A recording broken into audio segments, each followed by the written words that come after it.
Welcome to Recharge, real stories, real strategies, real estate. I am your host, Ashley Dane with RE/MAX of Michigan. And today we get to dive into the digital world with a true industry innovator, Michael Tritthart.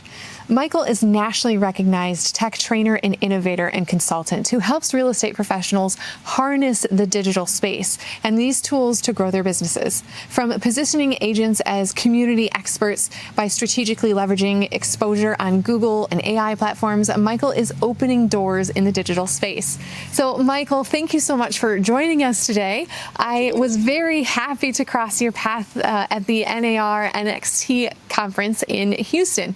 I'd spent the day going from session to session, getting great content. And then when I sat at your networking roundtable, I was just struck because you were able to give so much practical, actionable intelligence to the agents that were participating with you. You were one of the best speakers I saw over the several-day conference. So thank you for your time there and then for agreeing to do this follow-up conversation with me. I really appreciate it. You specialize in training thousands of agents in tech. And as a fellow real estate tech head, I love those of us that have been drawn into this space, and we all usually have very unique stories. Can you tell us how you got started in the real estate industry and focusing on technology for agents? Yeah, absolutely. So actually, I was a teacher and football coach here in Texas for 6 years. Did the whole Friday Night Lights, which, by the way, it's all real. It's all crazy. The books, the movies, the stories. Oh, we're going to have to talk more about that. That's going to be fun. It was 7 days a week, 110 hours a week, when we were in season. And my last year of coaching, 2001, I sat down, got my check, kind of averaging out all the hours, doing all the numbers, and I was making 36 cents an hour. So I'm like, I'm out. And got into training real estate agents. I was actually hired by a former teacher at a local title company. And I believe I was either the first or the second person in the state of Texas to get real estate courses CE certified by the state of Texas. Fantastic. And so that was our job, is we were going to go out, create this curriculum, go start to train all the agents, make sure that they understood tech. And this is back in 2001, early 2002. So a lot of changes, of course, were happening with tech very rapidly and very drastically. Did that for about 4 years. Then I joined a local title company in the Dallas area, came on as the director of tech.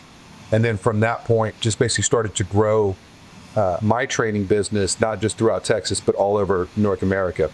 And since then, I've trained in all of Canada, all the different provinces of Canada, and then 48 out of 50 of the states. And it's a lot of hands-on workshops, a lot of what I call tell, show, do. I'm going to tell you what we're going to do. I'm going to show you. Then we're going to go out and do it. And that's the part that the agents really love, is that hands-on element.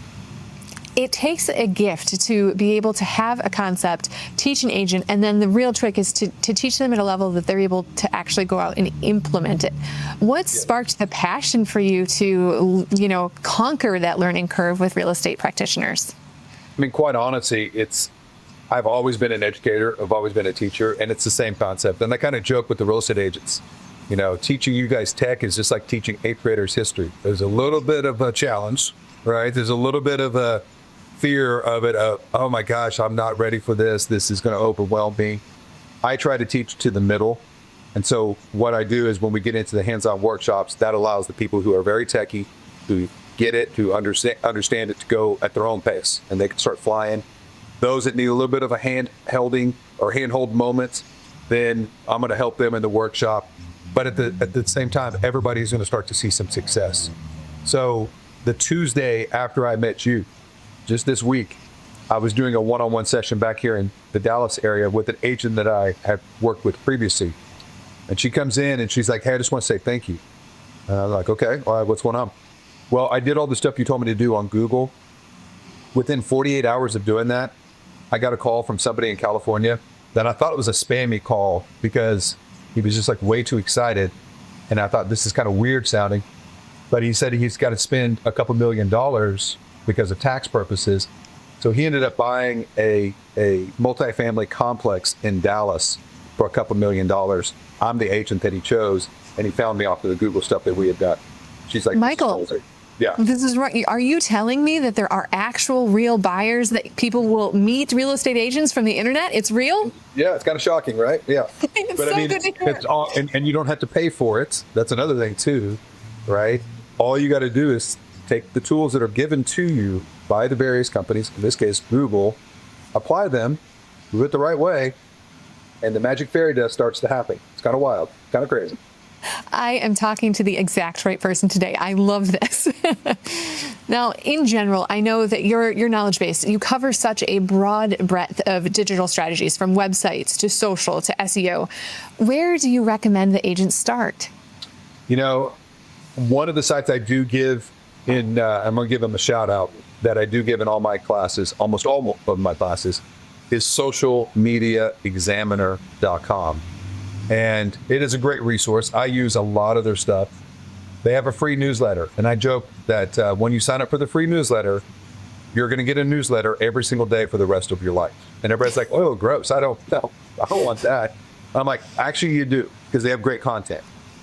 I've been using Canva since the first month it came out in 2012, because they told me about it. I've been using Box Brownie. It's a great tool. Since the first month it came out. Yeah, it's an amazing tool that's going to help you. So there's tons and tons of resources.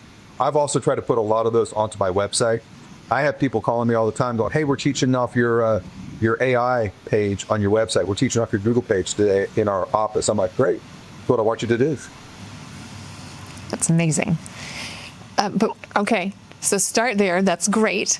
I think one of the best quotes that I heard from the session that you were running, it stuck with me, and I've thought about it, and it's kind of made me smile a bit over the last week. But it was, Google loves Google. What exactly do you mean when you say that? So when you use Google's products, I mean, first off, let's back up. Take Google out of the equation. Every company loves themselves, right? Every social media platform loves themselves. They're going to play favorites to themselves. But Google, being the 900-pound gorilla sitting in the SEO world, the search engine optimization world, if you go in and use their tools that are provided to you, such as Google My Maps, Google Business Profile, so much more, they're naturally going to play favorites to you. And I kind of joke in a lot of my classes, I'm like, hey guys, look up here at me. I'm Mr. Google. Hey, Mr. Google, if I use your tools, will you play favorites with me? Here's the answer coming back. No. Why, yes, we will. Absolutely not. Like, wink, wink. I mean, it's like, yeah, of course they are. And you see it in the results, just like the example I shared with you that happened with the agent on Tuesday. I mean, you start using their tools, and it's like, oh, okay, let's show you to some more people. Let's get you out there. Crazy things happen. I'd like to hear that. All right, so of all of the Google tools that are out there, what is your favorite Google tool that real estate agents should use? Everybody's got to have a Google Business Profile page. That is one of the top 3 classes that I train on. It's one of the ones that's most impactful. It's what helped that agent on Tuesday. The record from that class is $500,000 to the bottom line, an additional $500,000 to the bottom line in 1 year for one company that set their page up. But it's more than just setting it up. You got to beat the machine of Google. But the Google Business Profile page, completely free. You can have as many of the pages as how many businesses you are involved in or own. So I was doing a class at a local chamber of commerce, and I asked the room, I was like, hey guys, who in here has multiple interests in or has ownership in multiple businesses, or maybe interest in others? Some people raised their hand, like 2, 3, 4. And this one lady raised her hand. I said, how many do you have? She goes, 53. I went, oh my gosh. I found the bubble tea queen of North Texas, right? She owns 53 bubble tea franchises. And I told her, so one Google account can manage all 53 different locations when you structure it that way. And she's like, oh, this is super simple. This is easy. I can jump in and make a change to this one and do another sale or offer over here. Like, oh, this is awesome. And so it gives you ownership control over your whole business. And even if you're just focused on one business, you still got to have it set up. And the crazy stat that I've seen is less than 44% of the businesses in the United States have set their page up. And I would say less than 10% have done it correctly. Yes. And often when I'm talking to agents about setting up their Google business page, if they just go and they try and set it up, they typically get rejected because there's already a page associated with that address, which tends to be the brokerage address, which tends to be the broker's Google business page. Right. My pro tip for them to get around is to add a suite number. How do you recommend that real estate agents work around, I want to do Google business page, but the address is already taken? No, and so the verification, and I tell everybody, the verification process is the hardest part of the whole system, right? Because Google makes it difficult because they're trying to weed out spammy type of businesses and things like that. But when you're going in, you want to set it up at the brick and mortar. One of the tips I always tell them, do it while you physically are on site, because these are not phones. These are ankle monitoring devices. They're tracking you, right? They're monitoring you. They're watching what you look at, everything. And then if they see that you're in the location where you're trying to set a business up for, they're like, oh, okay. Yeah. There'll be a little bit of an easier verification process. And then the tip about the suite number, you can do that. But I've also seen that if you just go in and put in the physical address, it'll say, whoa, Ashley, there's already, a RE/MAX brick and mortar here. There's another team here. There's another agent here. You're at a virtual fork in the road, right? It's saying, are you going to try to claim those? No. You're going to stay on your path. You're going to say, no, none of those match. And you're going to stay on the path of Ashley and set the page up. And in many cases, they'll let you through on that. And again, if you're there physically on site, it just makes it a little bit easier. That's a great tip. Okay, so we've set the page up. What's next in terms of low-hanging fruit to help get exposure for that Google business page? Yeah, so when I go in and I have a 2-hour-long workshop on this. We go through the setup process, and then we give us some time to do what I call the Big Five. And the Big Five is enhance your profile, which is pretty straightforward. It's kind of like a set it, forget it type of situation. Then you're going to do product and services, which there's a unique way of doing that as a real estate agent that can be very, very powerful. Then you're going to go in and do ad posts, which is kind of like the social media arm of your Google business profile page. Very similar to what you put on another social media platform like Insta, Facebook, LinkedIn. You could do that there. You can advertise open houses. Then another big element of that is going to be your photos and videos. Huge part. But the number one driver of the whole system is going to be your reviews. So we spend an inordinate amount of time on photos and videos, and also your reviews in that session. What reviews are crucially important? What advice do you have for agents on how to aggregate those reviews, and what number are you encouraging them to try and get to? Yeah, so I give them two numbers. So for the reviews, it's 50. You got to have a minimum of 50 reviews. Okay. Because if you have just 2 reviews out there right now, it's like Google's looking at that going, oh, Ashley, you must have been a good kid. Mom and dad wrote your review. Like, hey, good job.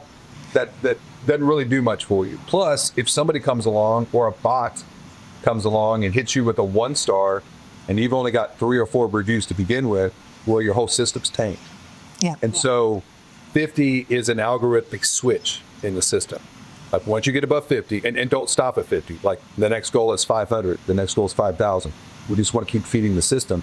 But once you get above 50, you hit that algorithmic switch, you start to be seen to more potential clients. And then the same thing goes for photos and videos. You want to be above 150 photos and videos. 150 photos and videos. I've seen a lot of Google business pages. I would say the average photos that I see is maybe 3. Yeah. It's usually a headshot and then the Google car driving by, right? And then maybe something else like the team photo or whatever the case may be. Yeah. You've got to show day in the life of a realtor. And that could be your trip to NAR. That can be behind the scenes of the podcast right now. That can be just listed, just sold, happy clients at closing, like show everything. And some people are like, 150 selfies? I got that covered today already. I mean, that's fine, right? If that's you. But it's 150. That's the key. And once we get above that, then we just keep stacking on it, just like the reviews. That's because amazing. we are visual animals. And social media knows that. And the top 5 most popular apps in the whole wide world in no particular order: TikTok, Facebook, YouTube, Insta, Snapchat. What do they all have in common? Pictures. Yeah. Pictures and videos. That's true. Okay, so we're going for 50 reviews. We're looking for 150 photos. What about the content posts that you were chatting about? What is the frequency and type of content you're looking for when you are posting to your Google business page? So you have 3 different routes within your post option. You can just do what's the normal social media posts, like, hey, we're at a closing. We're doing behind the scenes of the podcast today. And you can just do a normal post. That's going to show for about 7 days. Then you have the ability to create an event. So let's say you got an open house this Sunday, it's the 12th degree. We could set it to fall off the page at 3:05 on Sunday. If you can advertise that. You can advertise, Christmas is coming up. You got a Toys for Tot, or you got Thanksgiving. We're helping people, giving them free pies. I mean, some type of marketing that you're doing, and it's a day-long event, then you can advertise that on there as well. And there's also some cross-promotion opportunities where we can promote fellow vendors. Maybe you have a mortgage company which you work with that does something for veterans, then they'll purchase a home, or first responders, or teachers, first-time home buyers. You can advertise and cross-promote on that page. And the cool thing about Add Post is once it's there, you can then share that to other platforms. So it kind of becomes the marketing at the top of the mountain, and you just roll it down to the other ends. I like what we're hearing here. Okay, so I know that you have mentioned we can do videos within this platform. I have a 1-minute reel that I've used elsewhere. Can I put that 1-minute reel within my Google business page as a video type post? So it's not going to go from reel straight into your Google business profile page. Yep. They want the original source file. They want the MP4 file, or you can load something onto YouTube, maybe even make it a YouTube short and then link to that. But yeah, you can put video on there.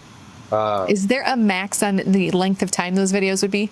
So depends on where you put it, right? I have underneath my products, one of the products I have listed is testimonials. And I have a video testimony in there. And because it's a link out to YouTube, that can be as long as you want it to be.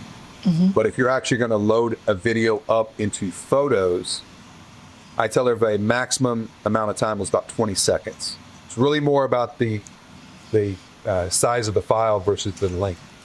But on average, 20 seconds. So kind of like pan the backyard, upload it type of situation.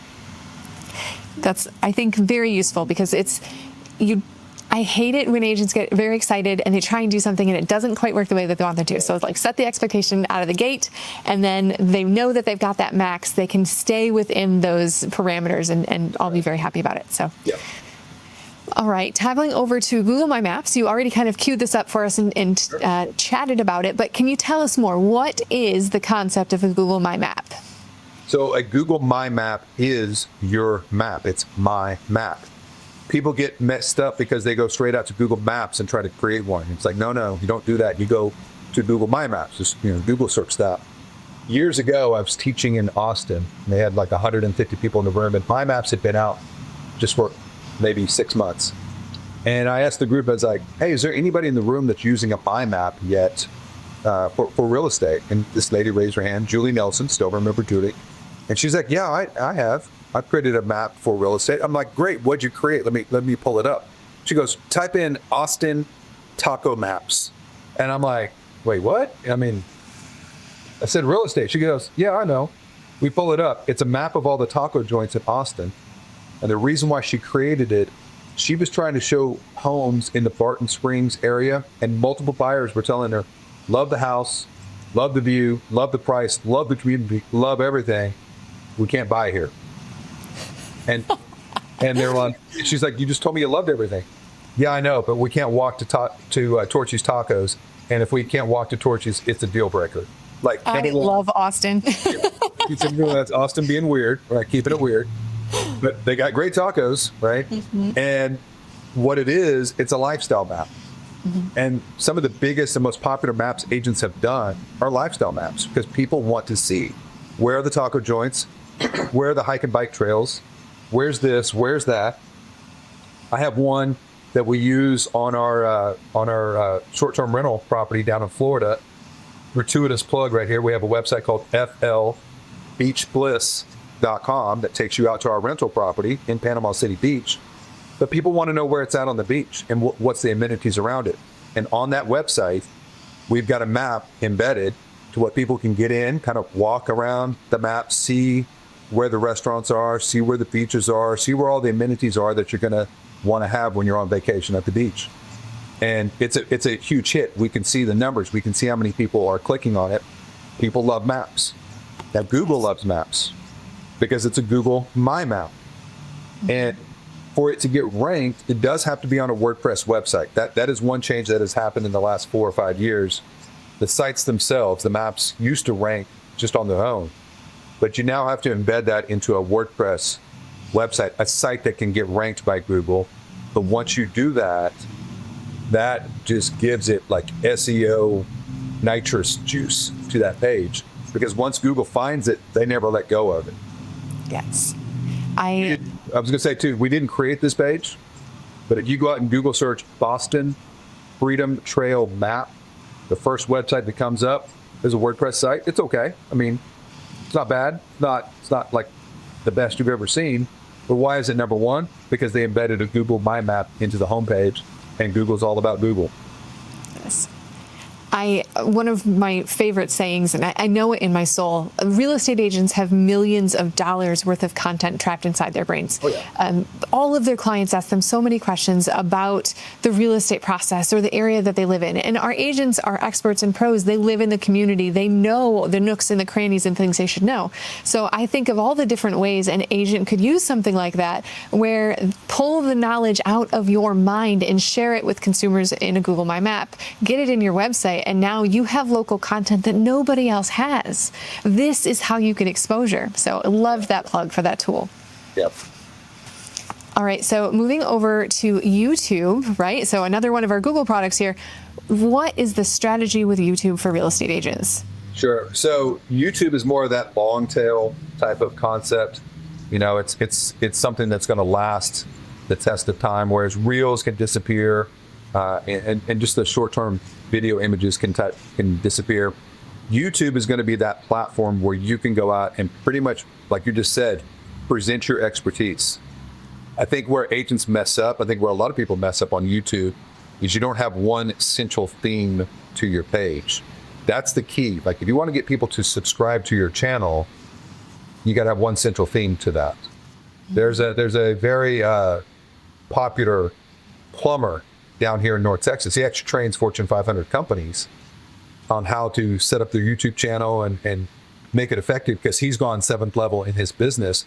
And he said the biggest mistake is people create a channel and then they start talking about the other stuff that people don't really care about. So when you go to his channel, it's all about plumbing. Like, that's all you're going to see, because plumbers want to follow videos about plumbers. And the algorithm with suggested content, they're going to recommend your next video. It better be about what they're interested in and not a complete left turn. Exactly. And if your channel's like all over the place, the algorithm that doesn't know how to place you as well too. It's like, what's going on here, right? Mm-hmm. So you want to have that kind of that one thing mindset when you create a YouTube channel.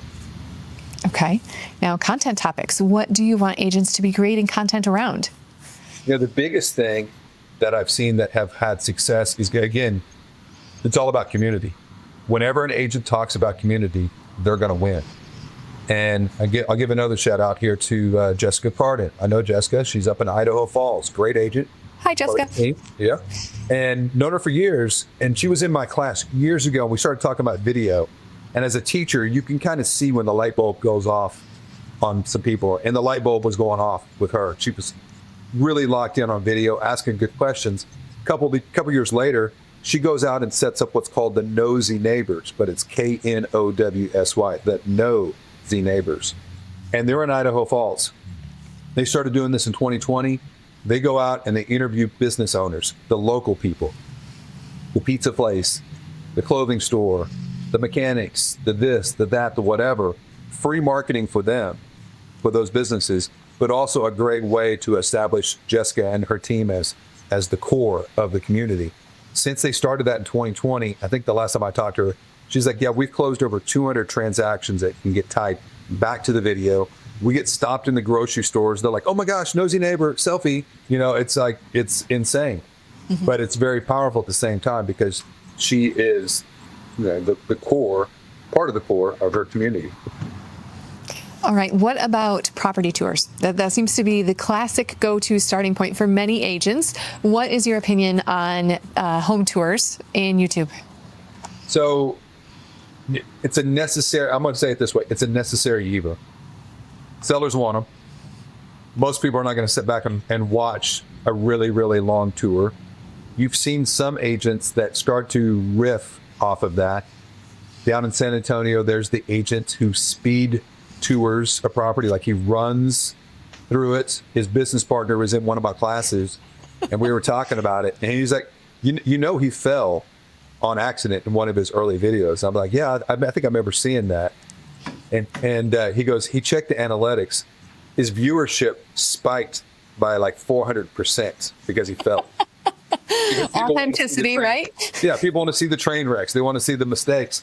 So he goes, now he falls in every one of his videos. It's like his shtick. Like he knows people are watching. It's kind of like when you watch a comedian and you're waiting for the comedian to say the line that they always say, right? And that's kind of his shtick. And then there's another one, Lisa Dubois. She's up in the East Coast area, and she's a mom. Yeah, and no offense to that, just like a normal mom. But she started to play hide and seek. And it was kind of funny. And she whispers when she's doing her tour. She's like, can you find me in the room? And she's got hundreds of thousands of followers on Instagram and everywhere else, because they're doing something a little bit different. Now, but at the same time, some agents see all that and go, can I not just do a normal listing video? Do I have to like have skits and things like that? You don't have to. Mm-hmm. Just be you. That's the biggest thing, is just be you, because people will see through the fakeness. Well, and I think early on in YouTube, the go-to was just to do a video of the home, and that was it. So it was like pictures of the property, maybe in order, maybe some music. Yeah. And the agent wasn't featured in any of that content. And I mean, it's a good starting point, but I think the second place to start is like, okay, you've got the home. The next step is to get your face associated with the home. You are, yes, you're advertising the home, but you are the product in this scenario. You are selling the home. Like, be brave, get in front of that camera and show off that home. Absolutely. All right. What about length of time for these videos? Do you like the longer options? Do you like the shorts? Where are you at in terms of recommendations for video? It really decides. I mean, it depends on what type of video that we're doing. Like, we're here in podcast format, we can go much longer. I mean, there's some podcasts I listen to that are like 6 hours long, and you listen to them for like 2 weeks because you listen while you're in the car type of situation. It really is a topical mindset. If you're going to be able to have a conversation and go longer, that's fine. But if it's going to be something where it's just kind of straight marketing, brevity is best, right? Less than a minute, because we are losing our attention span because of technology. People cannot pay attention that long. So if you have like a video of a home and it's like a 6 minute long video, most people are not going to watch that. You know, I'm thinking about this, Michael. I invited you for like a half-hour long podcast, but we could just be nerds. We could go for 6 hours. We'll be the only ones that will watch it. Great. I mean, I listen to the Sean Ryan show, and sometimes he has, it's a military one where he's talking to some veterans, and he had a couple of guys on there from Benghazi, and it was like 6 hours long. But the whole time you're like enthralled because it's a great story. So again, it was real, right? They're telling you like, this is what happened. So when you have that ability to talk about something that matters, you can go longer. But if it falls kind of into that marketing zone, brevity is best. I like it. All right. Now what frequency? So how many in a month, in a week are we talking? Well, if I'm going to do video and I'm going to put it out on YouTube, you're going to have to time block. And you're going to have a team, because as you guys know, doing a podcast, you can't just kind of pop it off one day and say, oh yeah, we're going to do a podcast today. I mean, you got to edit, you got to do all that other type of stuff. And that can scare some people. So I always tell them, start with something simple, start with something easy, right? Maybe just do like a Facebook Live or YouTube Live about a open house coming up, or get a listing that's going to hit the market tomorrow. So it's kind of like a coming soon type of video, just real quick, something simple. You'll look back years later at that video and go, oh my gosh, this is the worst video I've ever done. I can't believe I said that. I can't believe I was wearing that. We've all been there. And you get better. And then everybody says, well, what's the frequency? Ideally, you want to time block and time protect. And try to, if you're going to do YouTube, I would say, it's going to be more of a long form type of podcast or type of stuff like that. You want to at least do like 2 a month at a minimum. And you want to have a consistent pattern, because if you miss your pattern, people start freaking out a little bit. Like, Ashley, what's going on? We haven't seen podcasts in a while. Like, everything good? You know, people get addicted to their habits, and your podcast becomes that habit. Now, if I'm going to do something that's just more marketing, just kind of off the cuff, you can kind of do that anytime you want. And that's the beauty of social media marketing in today's world. It used to be, like you said, it's got to be the staged YouTube video, the formal entry, opening scene and, slides and then credits and all this stuff. No. Now it's portrait. It's agents sitting in their car. Hey, I just got out of a closing. It was great. It was horrible. I'm happy. I'm crying. Here's why. I mean, it's like just like in the moment type of videos, 30 seconds to an hour long, but it's earnest. It's them being in that moment, and people really like that. And you can do those multiple times a week. I like that advice, because I think about the videos that I immediately flip past, and I think about the ones that I stay with. And it seems to be I'm being drawn to the authentic, in the moment kind of environments versus the fully staged, very put together. I love those too, but in my consumption, I know what I'm flipping past. So. Right. Okay, so during the NAR NXT session that you had, you mentioned the application of Google Vision in regards to thumbnails associated with the videos that you are creating, and that there can be some strategy here. How is Google Vision working? What is it looking for? So Google Vision is AI. It's been around for 10 years. Everything's AI started with ChatGPT. No, AI has been around us for a very, very long time. Longer than what I think we even know. And Google Vision is basically the system where you create a thumbnail that you're going to put out onto YouTube. You drop it into Vision first so they can tell you what they like and don't like about that video. And they'll do it in nanoseconds. Now, you do have to sign up for Vision. You got to give them a credit card. But they do give you, I think it's like 300 credits to begin with. So you can learn what the system likes, the patterns, before you even have to spend any money. And then just kind of go from there. But you can drop in your photo. It'll come back and it'll tell you, hey, thumbs up, thumbs down on this. The guy who was telling me about it, his daughters have a channel. They got like 7 million subscribers to their channel. And he was on stage talking about it. And he said the daughters at the time were underage. They're like 15, 16, somewhere in that range. One was wearing a crew cut. Another one was wearing a beat cut. Google Vision was like, oh, wait a minute. This looks like an underage girl with a sexually suggestive top, -10 on your points. And the dad was like, oh, heck no. Photoshop, crew cut, put it back in, and they got their points back. And so what they're looking for is, this is how they're going to categorize your video and showcase it as related videos to YouTube users. And what we talked about at NAR, the top 3 things that the AI system likes are the top 3 things that humans like. They want to see cute little kids in your thumbnail, because everybody loves cute little kids. They want to see puppies and kittens, and they want to see food. So Ashley, the next time you have a listing, it's your niece with a snow cone and a puppy in the other hand, standing in front of the house. That's what Google Vision likes, because that's what humans like.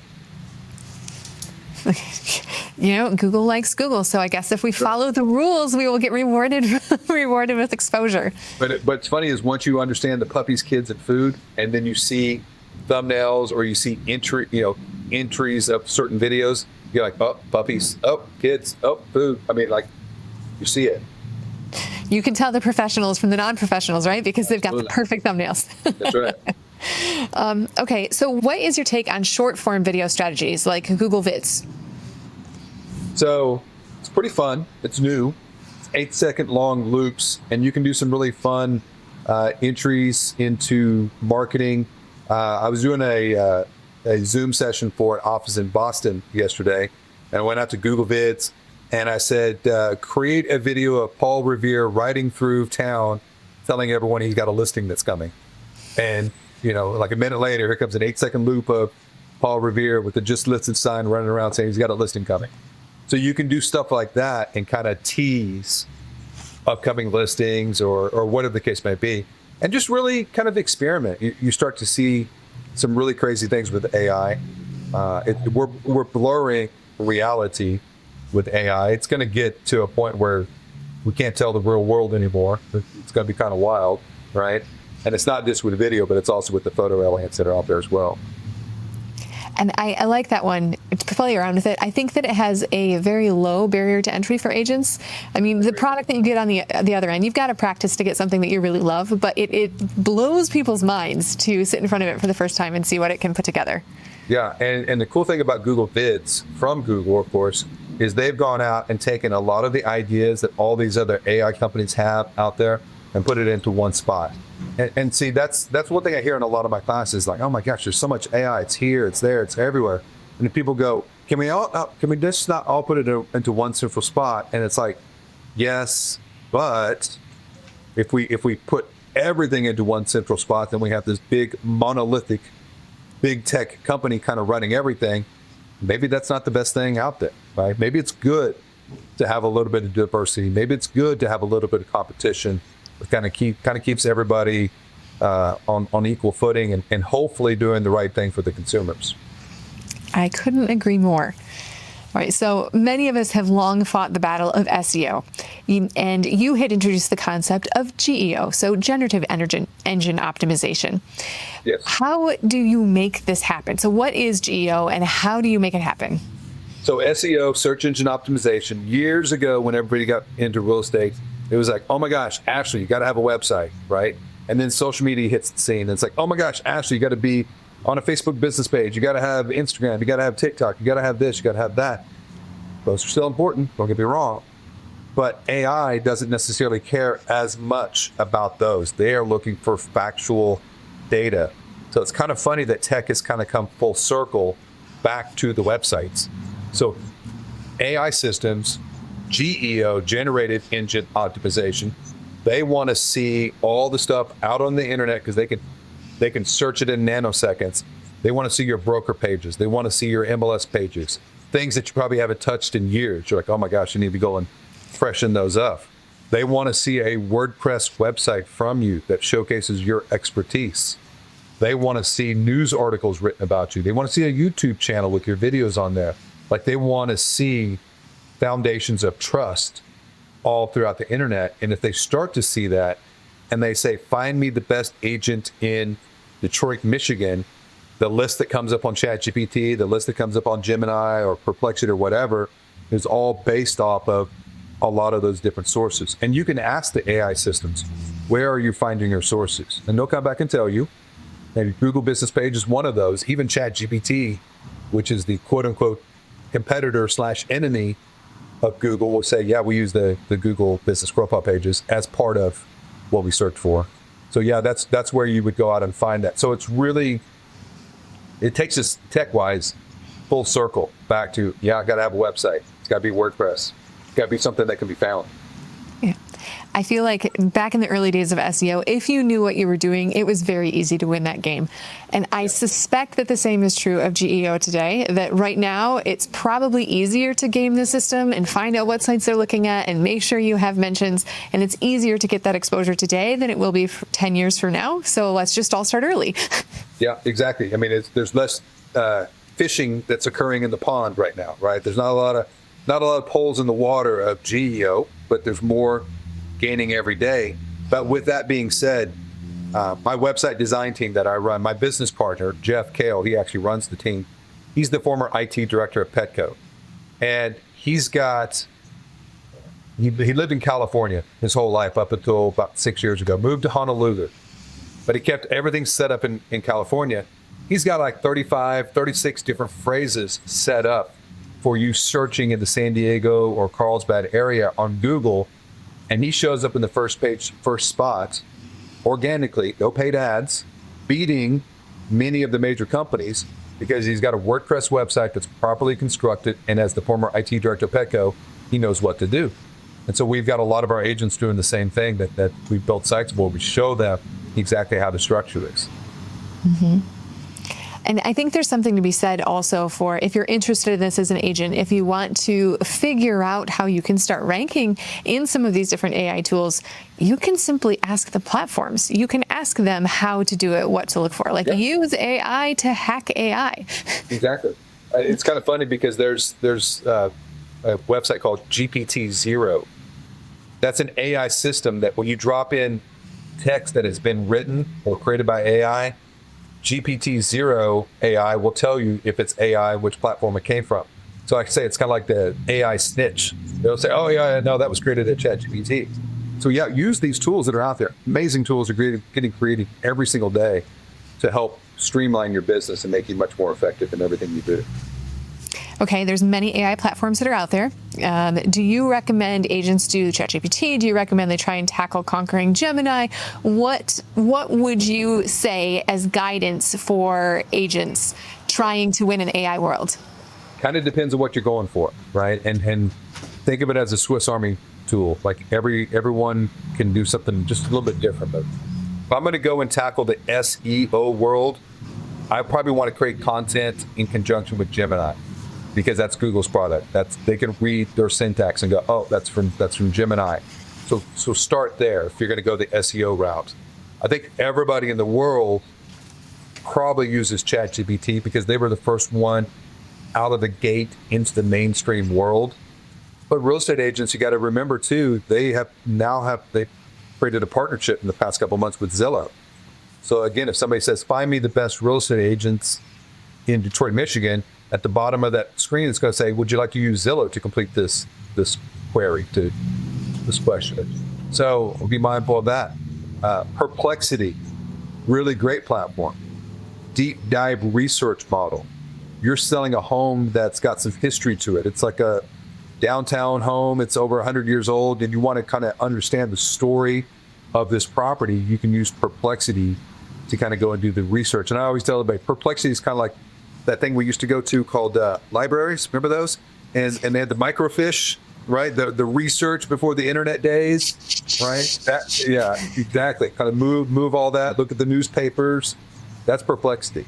So every single one of those tools kind of has their own tools and techniques that are applicable to what you want. And then of course you got Grok. Grok's much more of a social media tool that is AI looking at post on X and kind of gathering up the consensus coming in off the social media. It is interesting how each of these different platforms, if you want to win it, there's probably going to be slightly different strategies across the board for all of them. Where do you see AI fitting into the photo and video world? Completely changing it. I mean, completely changing it. It's getting to a point where Hollywood, I think, is being replaced. This is my opinion, right? I think with that, we're going to start to see fake actors and actresses in our movies. If we haven't already seen them yet, we will. Another one that's in danger is music. There's a platform called Suno, SUNO, that I use in my classes, and we talk about how we create a song in 4 seconds. And we use that from a real estate point of view, like, hey, give me some data about your clients that are closing on Friday, and I'm going to write a song for them. Mm-hmm.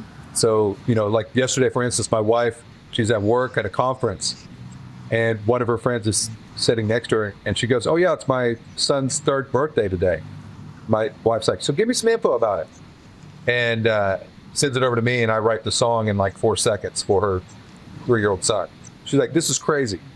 This is awesome, but it's crazy, right? Yes. And there's so many different applications, but we're going to drastically see changes. I think actually the #1 country song on the charts right now is from a band that does not exist. It's an AI created band, and it's an AI created song, which tells you kind of the state of the music world to begin with right now. Like I think we've been hearing AI songs for a long time. We just didn't know they were AI. Now it's kind of becoming mainstream. Mm-hmm. So it's radically going to change. For real estate practitioners, there's ChatGPT Sora, there's Nano Banana. What would you recommend our agents check out? So right now, I'm really digging Nano Banana because it's fast and it's pretty accurate. And that's coming from Gemini. So you can go into Gemini and click on Nano Banana. And we did this again for my Boston group yesterday. Show me or create a video of Ben Franklin selling a house. And here he is selling a house colonial times. Create and then you just kind of, instead of trying to fix that same photograph, you just layer it in the next prompt. Create a photo of Ben Franklin selling a modern style home. Then the house changes. Create a photo of Ben Franklin selling a modern style home to hipsters, right? And then here they come with the beanies and the nose ring and everything else. And it's just kind of funny.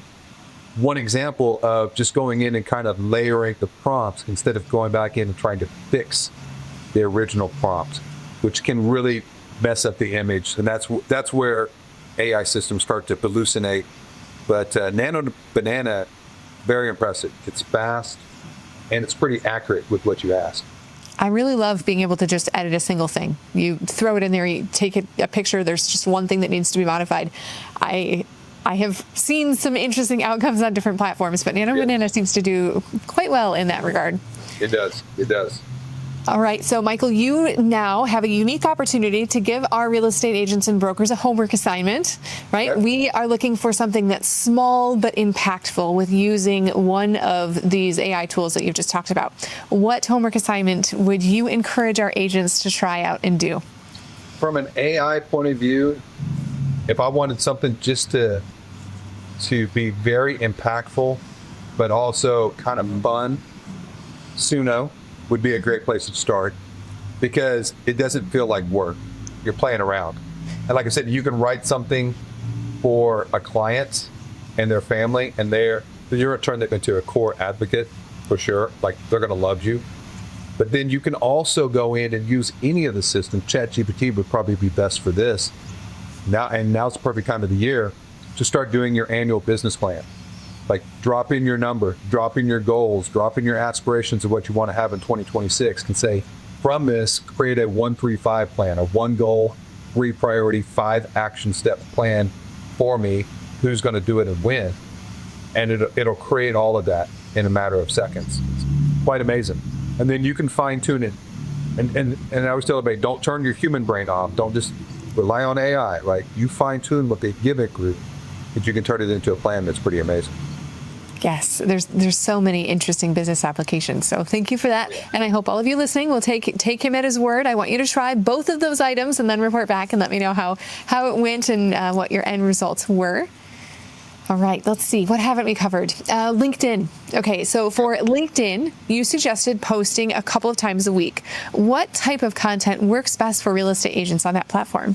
So one of the things you can do on LinkedIn, I think a lot of people overlook, is they give you the ability to write articles. So not just merely posting, but you would go to where you would post and you would look in the post box and you can see in the bottom right hand corner it says write an article.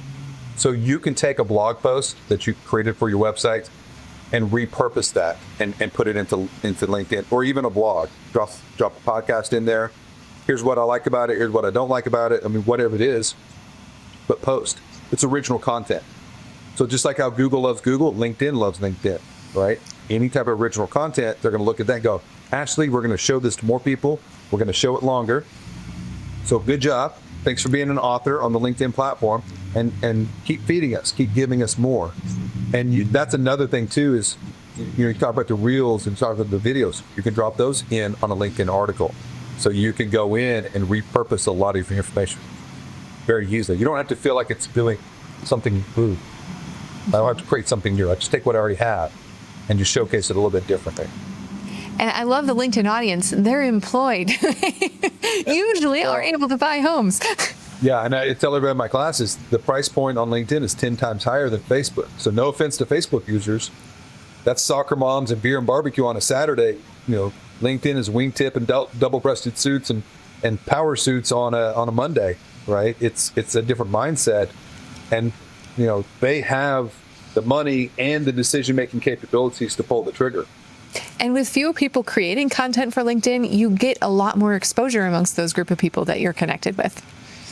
Exactly right. Because everybody looks at LinkedIn and goes, oh my gosh, it's been around since 2003. It's like the oldest of all those social media platforms. Who's ever going to go there? Well, people with money, people with jobs. You might be surprised by how much you would love to list their homes. Exactly. How do you see technology changing the shape of the agent-client relationship moving forward? I think it's going to improve that. There's a lot of different techniques that you can do on a listing presentation now with technology to really solidify your ability to showcase yourself as an expert almost instantaneously with the technology. It's got to be embraced by the agent, because if you don't embrace it, you will get passed up. But with that being said, we can't come in just being like, oh my gosh, it's all about tech, it's all about tech, it's all about tech. It's got to be about the relationship. Use the tech to improve consumer relationships, because I think that's the key. Because you can kind of overwhelm some people from a tech point of view, where they're just like, I'm out, like I lost where we were going. Like, what are we doing again? But if I use it to amplify my relationship, I think that's the key. Right. Isn't that the point, right? Let technology enhance the humanity in you, and then hand off the things that less humanity related and centered. And that's the key too with real estate, is we've got to keep the agent at the forefront, because tech has been trying to replace agents for years, right? Various companies, various techniques, various tools. Can't let that happen. Use it as a tool, not a replacement. Listen, everyone that is listening to this podcast, take that particular line to heart. I love technology, and I encourage agents to use it in many different ways and try new things and enhance your business capabilities and efficiencies, but never let it get in the way of you and your clients. Absolutely. Okay, so political or news highlight for the year. We had a little bit of trouble for Google and the DOJ, and there's conversations that Google is perhaps a monopoly. In fact, they were ruled that they were a monopoly. Can you give us a 10,000-foot overview of what is happening in that scenario? Yeah, not a lawyer, so put my disclaimer out there, right? But from what I've seen, they've lost a court case against the Biden DOJ. They lost another one against the Trump DOJ. They also lost a court case against the state of Texas for data issues. And the DOJ cases pertain to monopoly. And so the verdict has not been rendered yet fully, at least as far as we can tell as the public. But there is talk of potentially breaking up Google. And everybody's like, well, what would that look like? Because it technically be breaking up Alphabet. And there are rumors, complete rumors, that maybe YouTube gets sold off. Maybe the Droid platform gets sold off. Maybe Google Chrome gets taken away from Google and sold off. So we don't know yet what's going to happen. Now, of course, Google is doing whatever they can to avoid harsh punishments. They're taking a lot of monetary fines and a lot of monetary hits in a couple different cases, but they have not been broken up as of yet. They've not lost products in those cases. So it will be very interesting as we move forward to see what happens. I don't really want to guess, because I don't know enough about that. I just know that people are monitoring big tech more than they ever have, and I say people like we the people, and are really pushing back on companies that are trying to intrude onto our privacy and things like that. So it's going to be interesting to see, not only with Google, but any of these other companies, what comes from that. I personally believe we need to have some sort of online bill of rights to protect not just real estate agents, but the consumers and everybody, because once your data is out on the internet, it's out there and it's out there forever, and things can get corrupted, things can get manipulated. And we're seeing that with AI. We're seeing video being used to try to get somebody criminally charged for something that they didn't do, and then it was found out later it was an AI program that somebody had created. So we're seeing some really wild things, and that comes with massive amounts of growth. We've had such technology growth from an AI point of view that the laws are a little bit behind, and we'll see what happens with that. So just be careful, when you're online. Whatever you're going to share, just know that it's going to be out there forever, and it could get manipulated. So keep that in mind as well too. Yeah, I'm glad that we're at least having the conversation now. I feel like the dangers have been there for some time, but there wasn't transparency on what the larger implications could be. So it's nice and refreshing to know that there's larger public conversation about maybe the challenges and maybe how to solve some of them. So that's always good. Yes. All right. But in this world of Google, I am a real estate agent. I have just invested with a company. I'm going to go heavy into YouTube strategy. Oh no, Google might be broken up. And in the world of Google likes Google, you want to do YouTube because that might get you exposure on Google. Would you recommend agents change any of their strategies or practices yet, or do we wait? I think you just continue with what you're doing, because whatever you're doing is not going to, even if they get broken up, that doesn't mean those tools are going to go away. It just may mean that somebody else owns it, right? And again, without having a crystal ball that knows exactly what's going to happen, if I say, hey, wait, that's going to be a missed opportunity. Very much like what we talked about just a little bit ago with the lady on Tuesday. She didn't wait. She went and got her page set up, and she picked up a multi-million-dollar investor. Like, don't wait on that. Full steam ahead, get your stuff set up, and then we adjust based on what the market does to Google or does to any company, because Facebook makes changes all the time as well too. You adjust. Any of these platforms, you just learn to adjust. So waiting is not going to help you. Yeah. And honestly, if any of these strategies last for 9 months, it's a win. It's constant change everywhere. Yes. Well, Michael, do you have any final tips for our agents? Anything else that they should be paying attention to or implementing in their businesses? Yeah, we've talked about a lot of different things today, and it's been great. I would say find one thing that jumped off the screen or jumped off the audio to you and start with that. Because we try to do too many things at once. We try to multitask, it becomes multi-fail. Find one thing, full steam ahead on that, implement it, master it. Okay, we got that, it's good. Stack on top of it, go to the next thing. And know this too, you don't have to be in this alone. Lean on the experts, come to the training that Ashley does, that I do, that anybody else does. I've got a website design team. Maybe you know somebody locally that you like and what you know and you trust. That's great. Because I think as a real estate agent, we've fallen into the trap of, oh my gosh, I gotta be a real estate agent, I gotta be a YouTube star, I got to be an editor, I got to be a social media influencer. Can I not just sell homes, right? Can I not just do what I love to do? Yeah, you can, but you're going to have to use other people, and that's leverage. And leverage is not a dirty word; it's a great word. Knowing who can help you grow your business is one of the essential elements of any growing business. Absolutely. So listen, honestly, we have covered so many different topics. I feel like we could have 250 hours of how-to information behind some of these ideas that we've thrown out.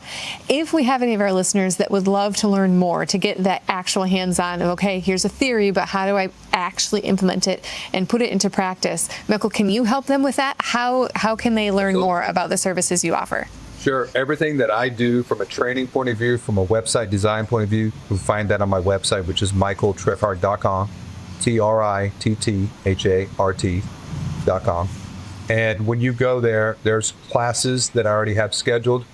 Many of those have Zoom options. You can join us in person. You can join us via Zoom. If you want the training in your location, just reach out to me. We'll make that happen. We'll bring it out. And then also from a website and social media and AI design point of view, that's where my team can help you with that. And we've got a really good, successful track record for our clients that have embraced that.